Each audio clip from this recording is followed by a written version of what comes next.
you are a business owner or you are thinking about becoming a business owner and you do not have a coach, I firmly believe that you need one.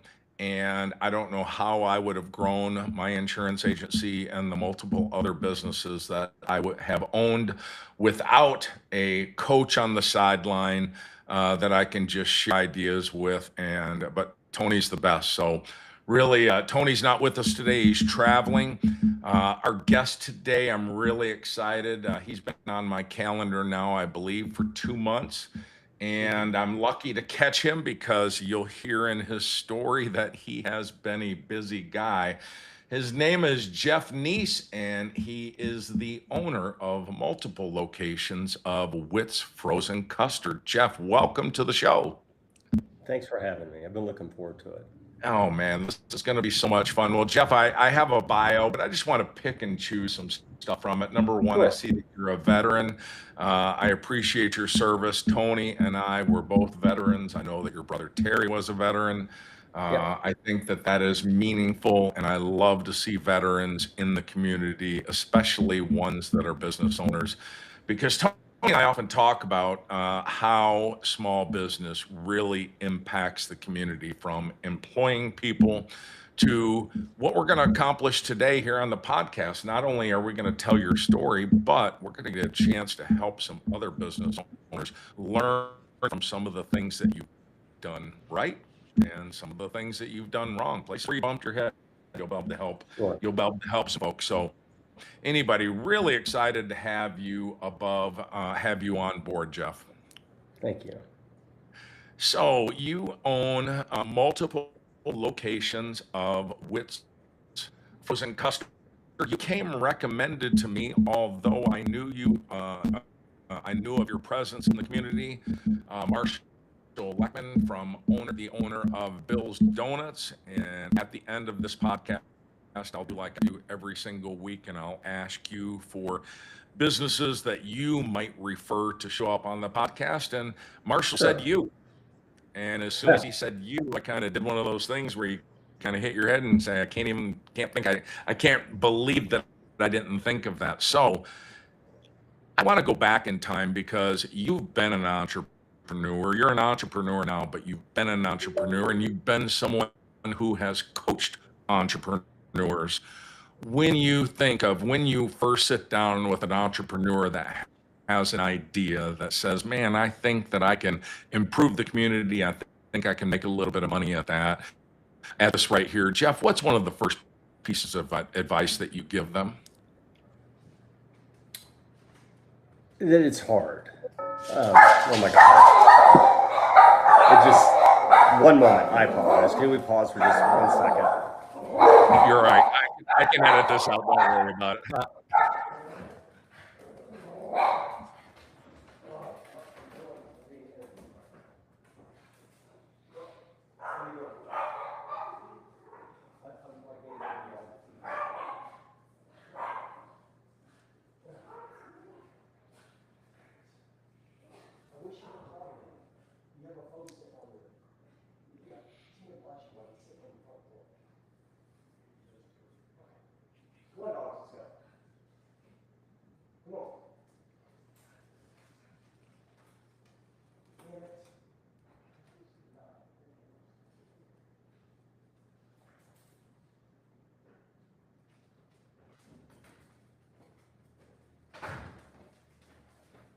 I am so sorry. It just, timing.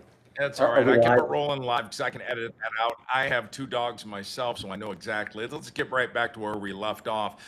When you've had the opportunity to sit down with entrepreneurs and people have shared ideas with you and asked you for advice. I think you started to say the very first thing, which a lot of people don't recognize, is it's hard, isn't it? It's very hard. And you began this whole conversation talking about me being a veteran. And I came from a very working class family. And there was no money for college out of high school. I enlisted for 2 years in the U.S. Army for the college money. Took that college money after the 2 years, attended the University of Dayton, went through ROTC, Mm. got a military commission as a reserve officer, quartermaster officer. And really, all of that experience from being an enlisted man, enlisted person, to becoming an officer, um, it was hard. It was not easy. And that kind of fortitude at a young age has really helped me throughout all these years. And I really recommend it. Whichever direction you take, I really recommend military service. Mm. You don't know how many friends that are in my age range that did not do it that tell me, Jeff, I would really wish I would have done that.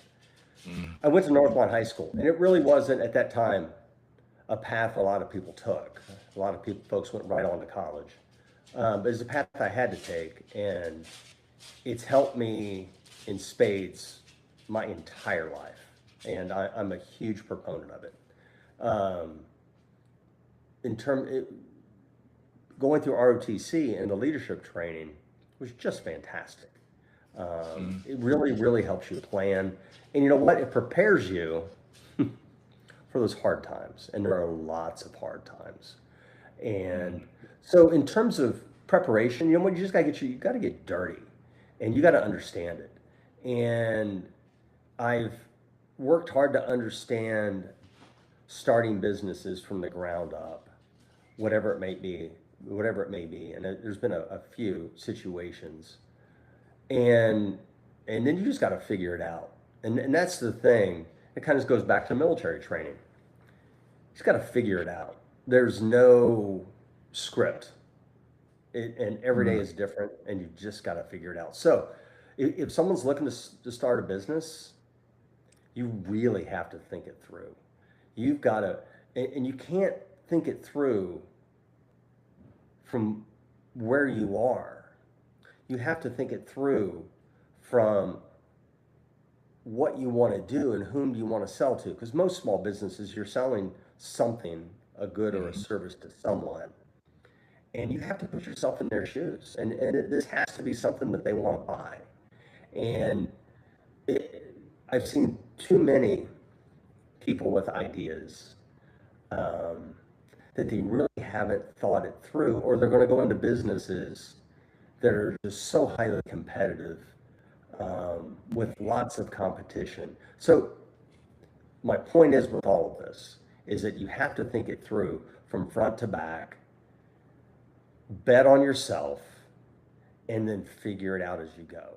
Because it may evolve as you go, but you got to figure it out, and you got to have that fortitude to see it through. Does that make sense?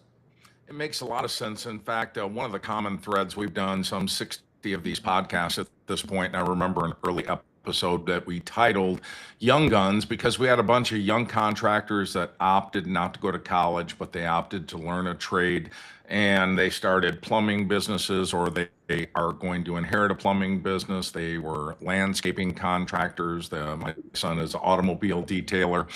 And they decided to own their own business, and they said two things that would echo and it really just sync up with everything that you said. The two things that jump out of me is you got to be willing to get dirty in it. You've got to be not only you got to read what your customers want, but you have to know what your employees are going through. So you got to be willing to get your hands dirty. And the other thing that you said is you got to try to figure it out. I remember Anthony Conti, who has a landscaping business and has been doing it since he was probably 13 years old, and now has a business that generates six figures. And he said, boy, there's just nobody to call. If you don't, a lot of times, and granted, if you have a great mentor, you might have somebody, or if you someone like Tony, you might have some executive coaching on the side. But him and Brandon Salo, who runs pressure washing, Salo's pressure washing, they talked about it all the time. Man, it's incredible the number of things that they had to figure out, trial and error, bump their head, recreate the wheel. And you and I are a little bit more seasoned business owners. So I'm curious, as you've been through the myriad of businesses that you've been through, and then now on this business right now that is so rapidly growing. It's so high in demand. Before we went on the air, you talked about how incredibly well your Kettering Town and Country Mhm. location was doing of Whit's frozen custard.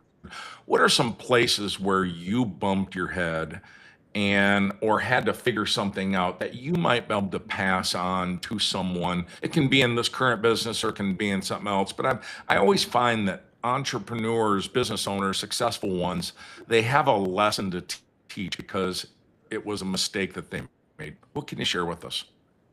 I've made a lot of mistakes. Um, but let me take you back a little bit. It, it was in 2017, a really good friend came to me with an idea. He's my get rich quick guy.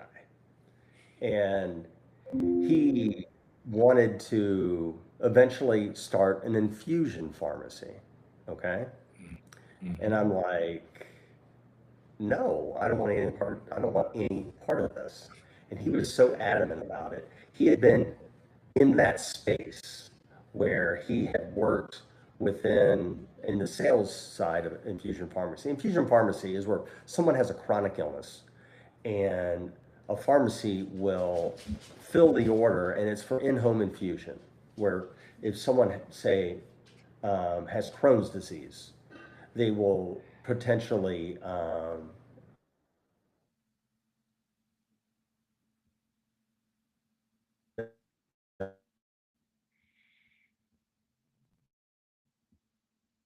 And looks like Jeff may be having some technical difficulties here. We're going to bear with admit him for a minute.